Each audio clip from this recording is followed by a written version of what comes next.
Hello, friends, and welcome to Pathologic Volume 4, Episode 18.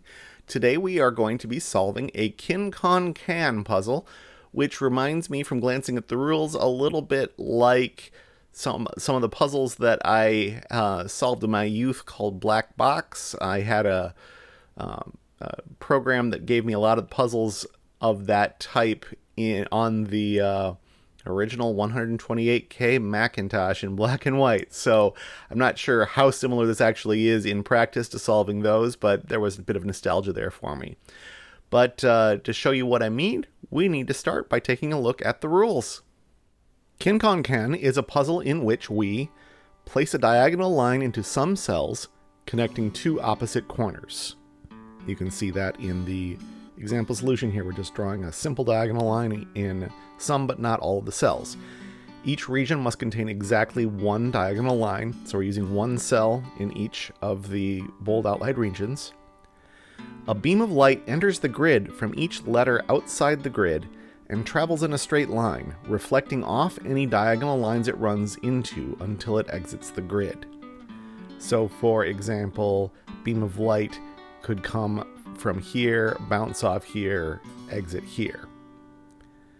Each beam must exit the grid at a position marked with the same letter as its entrance, and if that letter is accompanied by a number, the number indicates how many diagonal lines the beam reflects off of. So you see this C, the beam enters here at this C, bounces once, twice, and exits here at the other C. Every diagonal line must be used by at least one beam, so we can't have any free-floating mirrors that are not part of one of the paths. Those are the rules of Kin-Kon-Kan, so it is time to solve a puzzle. Today's Kin-Kon-Kan puzzle was set by Tyrgannus. I believe that the one clues are going to give us some givens to start with, so let's look at those first. I see that these D's must be connected by a beam and can only reflect once, so it's going to have to be at their intersection, right there. And the same goes with the B's. And in addition, I see that means there must not be any other mirrors in that path. Because if there were, while it could make it to the exit, it would definitely reflect more than once. So we're done with the B's and D's. What does that tell us about the other letters? I think smaller numbers are going to be easier. So let's look at the 2, the E. There's a beam that enters here. Oh, we actually know more than this. We should apply the rest of the rules, which state that there is one, there is only one mirror per region. So, because of that, we can mark the rest of the cells in this region as not having mirrors. That's an easier way of saying what I was going to say anyway, which is that this E clue has to fire up this way and bounce to the right and only has one bounce left. And in order to get here, that bounce has to be right here. And therefore we can mark the rest of the cells in that whole region as non-mirror. Great. So this one's done. This one's done. This one's done. What shall we do next?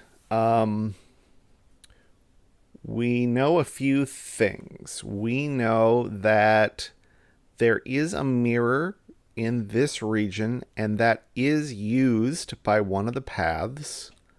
That's sort of interesting because this is looks kind of out of the way right now. So we're going to bounce, something's going to bounce down and over down there, it looks like. This E is done. The A is going to be last, I think. Let's look at the C.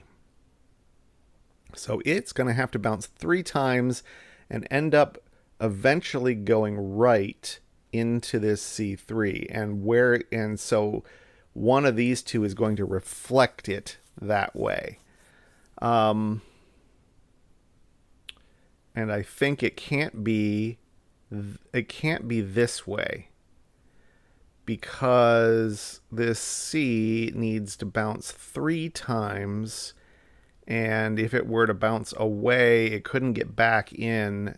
It would need several bounces before it could get down here. So it doesn't come down here and over to reach there.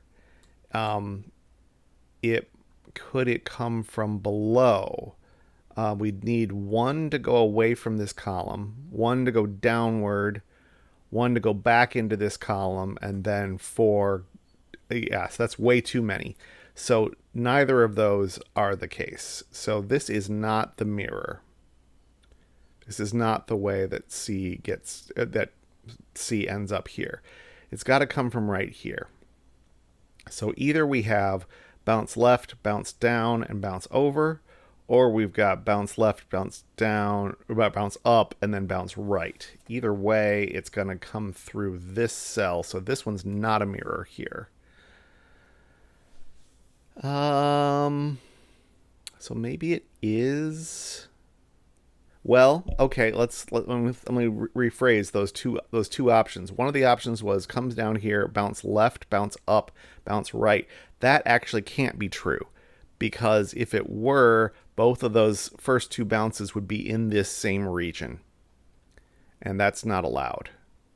So we're going to have to come from the top. We're going to bounce left, and there's only one place to do that, which is there. And then we're going to bounce down, which is going to have to be here, and then right. So we have taken care of the C's, and we haven't messed up any of the other ones because we've been marking cells as not containing mirrors to do so. So now we just need to figure out what's up with this A clue. This first region is taken care of for us, because if this were a mirror, either we're going outside the grid already, that's bad, or we're bouncing to the right and off the grid up there, so that's bad. So this is not a mirror. This has to be the mirror, and it's got to bounce into the grid. That's 1. This is the only place where it could bounce the second time, and it better not go up. So it's going to bounce down there. 2. And then we got 2 more mirrors and 2 more regions. 2 more bounces and 2 more regions that need mirrors. So that's good. So we're going to have to go left and down. If it were to go left here, all of these would be non-mirror, and it would just go off the grid. So it doesn't go through here. It goes across there. And then it's going to bounce off there and bounce down here. And that is how we solve a Kin-Kon-Kan.